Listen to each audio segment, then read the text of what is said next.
Hello there, I'm Lloyd Evans. Welcome to the bunker. It's time for another voicemail. Today's voicemail is from a caller named Cindy. Let's hear what Cindy has to say.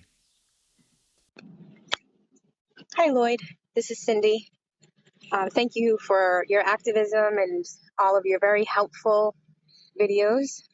They have been very instrumental in my process of enlightening myself and critical thinking and uncovering the falsehoods and deception that I was shrouded in the 41 years that I was one of Jehovah's Witnesses.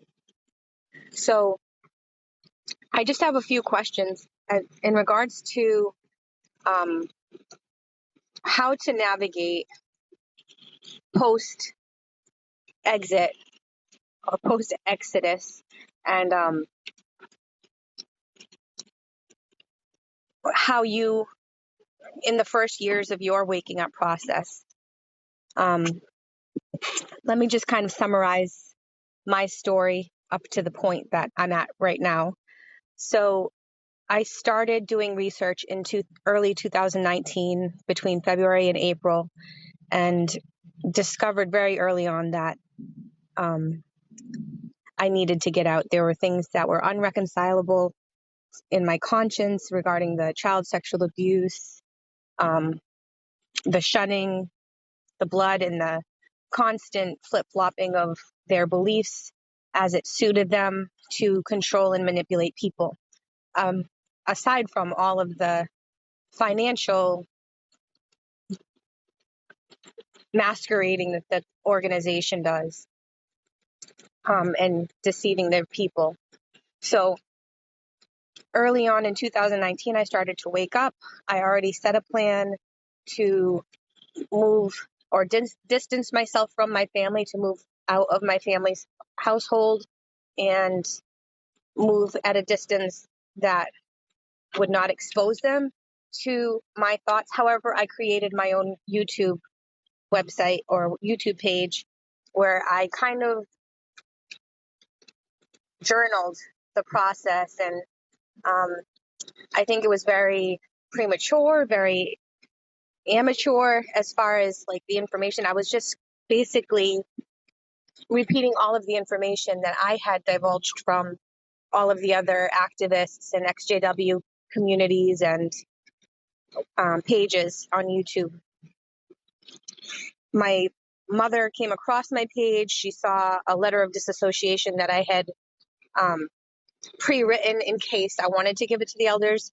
I never ultimately submitted that letter. However, she presented that video to the elders, which resulted in me being disassociated from the congregation. So I'm being shunned by my family.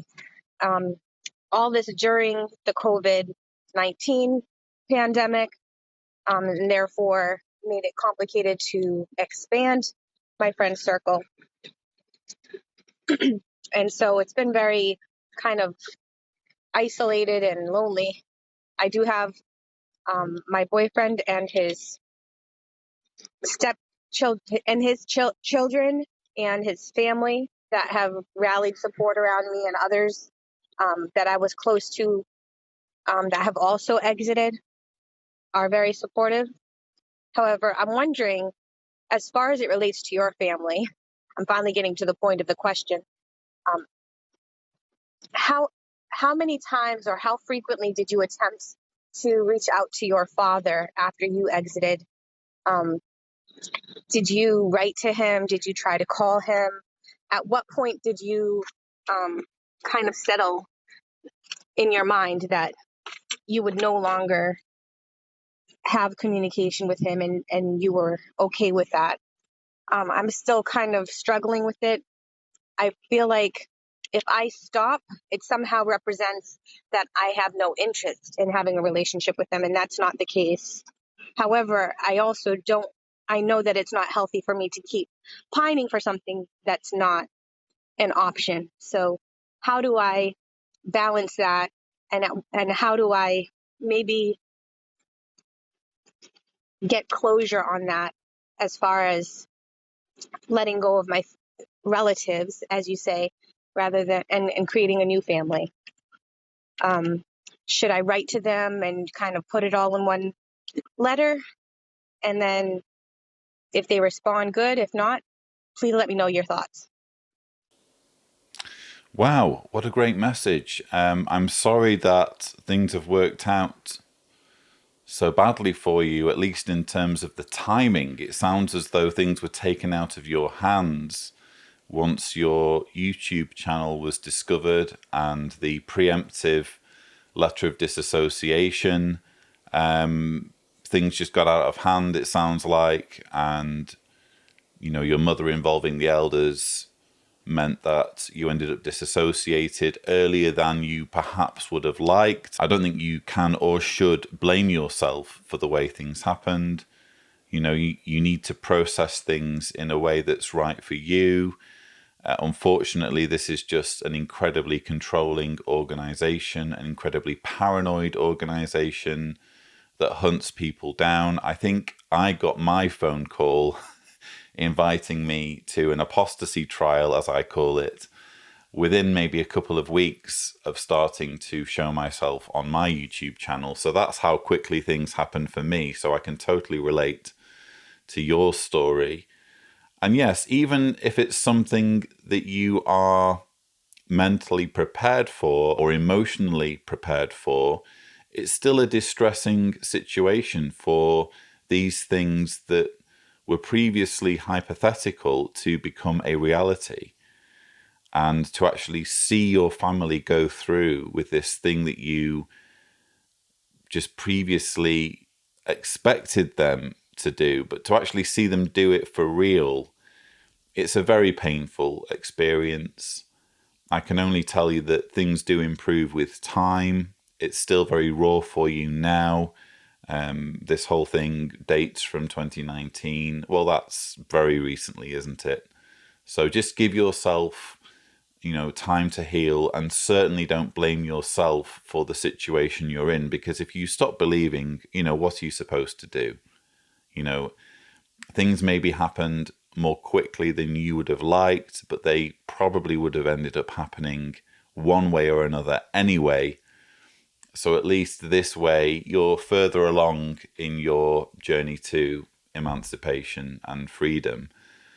In terms of getting closure, you ask about my attempts to, reach out to my father. And yeah, I feel as though there's been a bit of a learning curve there. When I was initially waking up, I was very interested in trying to reason with him and confront him about certain things. And I was very naive at the time. I just assumed that if I confronted him with certain truths, he would reach the same conclusions that I've reached and embark on the same journey that I've embarked on, and it would all end happily ever after. But that's obviously not how it works, and I've become far more pragmatic in my outlook and my approach as the years have ticked by. Dad and I have had very basic contact. So we have like a Facebook Messenger tab open, and just every once in a while, a message will ping between me and my dad. Usually it's very rarely, if ever, him messaging me. It's mostly me messaging him about something, and it's usually if something is needed. And he will usually respond under the necessary contact rules. And so, yeah, there's been very minimal contact. And to begin with, I was trying to every now and then, reason with him, like on an emotional level, because it was so shocking to me that he could be so dispassionate about his grandchildren. I just couldn't believe it when Jessica was born, and there was no interest on his part in being there or making the trip to come and see his new granddaughter. Same thing with Julia. I guess whenever he gives me a reminder of how cold and emotionless he is and uncaring he is, I just can't help, because I'm the sort of person who wears his heart on his sleeve, I just can't help but kind of flag that. And the last time I did that, interestingly, was the earthquake. Because when we had the earthquake, 6 magnitude earthquake forcing us to leave our home, and the best he could muster was expressing concern to Deanna's parents, not to us directly. So that was the love that never fails. Not saying, Lloyd, are you okay? Deanna, are you okay? Do you have everything? Do you need anything? Leah Remini reached out to me at that time and was asking if we needed anything and was asking if we were okay. My own father didn't. The best he could muster was, oh, we're very concerned, to Deanna's parents. And that again was a situation where I just felt I needed to flag that and just say, oh, so this is the love that never fails, is it? Okay. Interesting. That's the limit of the contact. And but in terms of closure, and I surprised myself in doing that because, I wasn't really expecting any more from him. That's sort of who he is. If he can't be bothered to be there for the birth of his granddaughters, why would he be interested if the family's life is in danger due to an earthquake? So I'm a bit surprised at myself for even messaging him and saying, oh, this is the love that never fails, is it? I'm surprised at myself for doing that, because otherwise I like to think I do have closure on that relationship. I can't remember what year it was. I think it would have been it was either 2019 or 2020. I sent Dad a letter, and the reason why I sent him a letter was purely to dispel any uncertainty on his part over what my position is, if that makes sense. So obviously there is this huge gulf when it comes to his opinion versus my opinion, his views on the organization versus my views on the organization, my views regarding his behavior and his shunning, and his views regarding his behavior and his shunning. Obviously there is this gulf between us, but there were still a few issues where I felt that he might be mistaken, or he might be confused as to what my opinions are and what my views are, or what my motives were for doing certain things. For example, I know that he wasn't happy when I shared the email that he sent. I did a video, an email from my father around the time that I got disassociated, and I know that he felt that that was like an invasion of his privacy, or sharing information without permission or whatever.